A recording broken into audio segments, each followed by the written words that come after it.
नमस्कार।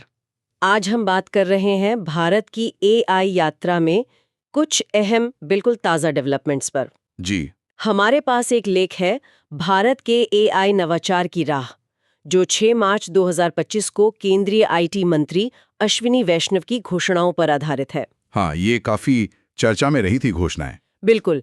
इसमें India AI computer portal और एआई कोशा डेटा सेट प्लेटफॉर्म जैसी चीज़ों का जिक्र है।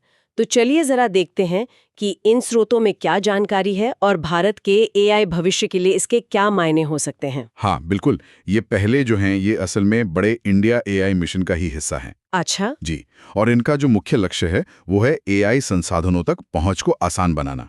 मतलब जैसे कंप्यूटिंग पावर हो गई, डेटा हो गया। ताकि यहीं पर देश में ही इनोवेशन हो सके। हाँ, ताकि इनोवेशन बढ़े और भारत की अपनी एआई क्षमताएं विकसित हों। डेटा सेट प्लेटफॉर्म है, तो ये है क्या खास इसमें, और ये जरूरी क्यों माना जा रहा है? देखिए, एआई कोशा का जो मकसद है वो है हाई क्वालिटी, मतलब उच्च गुणवत्ता वाला, स्ट्रक्चर्ड और वेरीफाइड डेटा देना। अच्छा, वेरीफाइड भी? हाँ, और ये नॉन पर्सनल डेटा होगा, गैर व्यक्तिगत। एआई मॉडल बनाने के लिए ना सही और बड़ा डेटा सेट चाहिए होता है। हाँ, वो तो सबसे बड़ी चुनौती होती है अक्सर। बिल्कुल। तो एआई कोशा इसी गैप को, इसी कमी को भरने की कोशिश करेगा, खासतौर पर उनके लिए जो भारत केंद्रित एआई समाधान बनाना चाहते हैं, जैसे रिसर्चर्स हो गए, स्टार्टअप्स एंड डेवलपर्स हैं। और ये सिर्फ डेटा देगा या कुछ और भी? नहीं, सिर्फ डेटा नहीं, ये प्लेटफॉर्म जरूरी गाइडेंस, मतलब मार्गदर्शन भी देगा, जिससे नए सॉल्यूशंस बनाने में मदद मिले। यानी डेटा की जो उपलब्धता और गुणवत्ता वाली दिक्कत है, उसे कम करने की कोशिश। स्रोत में फाउंडेशनल मॉडल्स का भी जिक्र आया है, ये क्या चीज है? फाउंडेशनल मॉडल, देखिए, ये एक तरह से बहुत बड़े एआई मॉडल होते हैं। बड़े मतलब कितने बड़े? बहुत बड़े, जिन्हें बहुत ही विशाल डेटा सेट पर ट्रेन किया जाता है। जैसे आपने नाम सुना होगा चैट जीपीटी का या गूगल जेमिनाई का। हाँ हाँ, बिल्कुल। तो ये उसी तरह के मॉडल हैं। ये कई तरह के काम कर सकते हैं और अक्सर दूसरे ज़्यादा स्पेसिफिक एआई एप्लीकेशंस के लिए एक बेस, एक नींव का काम करते हैं। अच्छा। और मज़े की बात यह है कि स्रोत के अनुसार भारत सरकार अब रिसर्चर्स, एकेडमिक्स और स्टार्टअप्स के साथ मिलकर अपना खुद का फाउंडेशनल एआई मॉडल बनाने पर काम कर रही है। अपना खुद का? जी हाँ, जो ग्लोबल लेवल पर कॉम्पिटिटिव भी हो और साथ ही एक्सेसिबल, मतलब सुलभ भी हो। वाह, अपना फाउंडेशनल मॉडल, ये तो काफी महत्वाकांक्षी लगता है। लेकिन एक्सपर्ट स्पीकर इन मॉडल्स को बनाने और ट्रेन करने के लिए तो जबरदस्त कंप्यूटिंग पावर चाहिए होती है ना? एकदम सही कहा आपने। बहुत ज़्यादा कंप्यूटिंग पावर लगती है और यहीं पर इंडिया एआई कंप्यूट पोर्टल की भूमिका आती है। अच्छा, ये कंप्यूट पोर्टल। हाँ, स्रोत बताता है कि ये पोर्टल 18,000 से ज्यादा जीपीयू यानी ग्राफिक्स प्रोसेसिंग यूनिट्स की कंप्यूटिंग शक्ति देगा। 18,000 जीपीयूज, ये तो बहुत बड़ी क्षमता है। हाँ, काफी बड़ी। हाँ। और इसके साथ क्लाउड स्टोरेज और दूसरी एआई सर्विसेज भी मिलेंगी। और ये होगा किसके लिए? आम डेवलपर के लिए?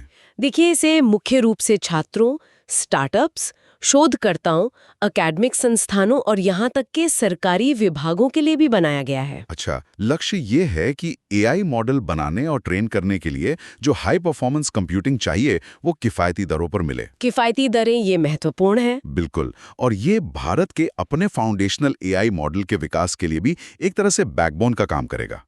सस्ती कंप्यूटिंग मिलने से ना छोटे प्लेयर्स भी बड़े एक्सपेरिमेंट कर पाएंगे। ये एआई को डेमोक्रेटाइज करने जैसा है। अपने किफ़ायती दरों की बात की, तो क्या भविष्य की योजनाओं और लागत के बारे में भी स्रोत में कुछ बताया गया है? हाँ, बताया है। केंद्रीय मंत्री के हवाले से कहा गया है कि अगले 3-4 सालों में भारत अपना खुद का जीपीयू बनाने का लक्ष्य रख रहा है। अपना जीपीयू? भारत का अपना? जी हाँ। और उम्मीद यह है कि इसे 100 रुपए प्रति घंटे से भी कम कीमत पर उपलब्ध कराया जा सकेगा। 100 रुपए प्रति घंटे से कम? हाँ, अगर ऐसा हो पाता है तो ये शायद दुनिया की सबसे सस्ती एआई कंप्यूटिंग सेवाओं में से एक होगी। ये तो वाकई गेम चेंजर हो सकता है। अपना जीपीयू और वो भी इतना सस्ता। क्या इस तरफ कुछ काम शुरू हुआ है? कुछ रुझान दिख रहे हैं? स्रोत में ये भी मेंशन है कि भारत के अपने एआई मॉडल बनाने के लिए सरकार को ऑलरेडी 67 एप्लीकेशंस मिल चुकी हैं। 67? ये तो अच्छा नंबर है शुरुआत के लिए। हाँ, और उम्मीद यही है कि ये मॉडल ग्लोबल लेवल पर compete कर पाएंगे। तो ये दिखाता है कि इकोसिस्टम में इसको लेकर काफी उत्साह है। तो अगर हम सार देखें तो ये घोषणाएं एआई कोशा से डेटा, कंप्यूट पोर्टल से कंप्यूटिंग शक्ति और फिर अपना फाउंडेशनल मॉडल और जीपीयू का लक्ष्य, ये सब भारत के एआई इकोसिस्टम को मजबूत करने और आत्मनिर्भर बनाने की दिशा में बड़े कदम लगते हैं। निश्चित रूप से। देखिए, डेटा तक पहुंच आसान हो जाए, कंप्यूटिंग सस्ती हो जाए और अपनी देश की प्रतिभा को अपने मॉडल बनाने का मौका मिले, हाँ। तो ये सब मिलकर भारत को एआई के ग्लोबल मैप पर एक महत्वपूर्ण जगह दिला सकते हैं। कम से कम इन पहलों का उद्देश्य तो यही लगता है। ये सब सुनना काफी दिलचस्प है। अच्छा, यहाँ श्रोताओं के लिए एक विचारणीय प्रश्न छोड़ते हैं। जी। जब हाई क्वालिटी डेटा और इतनी शक्तिशाली कंप्यूटिंग इतनी आसानी से और सस्ते में उपलब्ध हो जाएगी, तो व्यक्तिगत स्तर पर या छोटे ग्रुप्स द्वारा किस तरह के बिल्कुल नए अप्रत्याशित इनोवेशन सामने आ सकते हैं? हाँ, ये सोचने वाली बात है। ऐसे इनोवेशन जिनकी हमने शायद अभी कल्पना भी नहीं की होगी।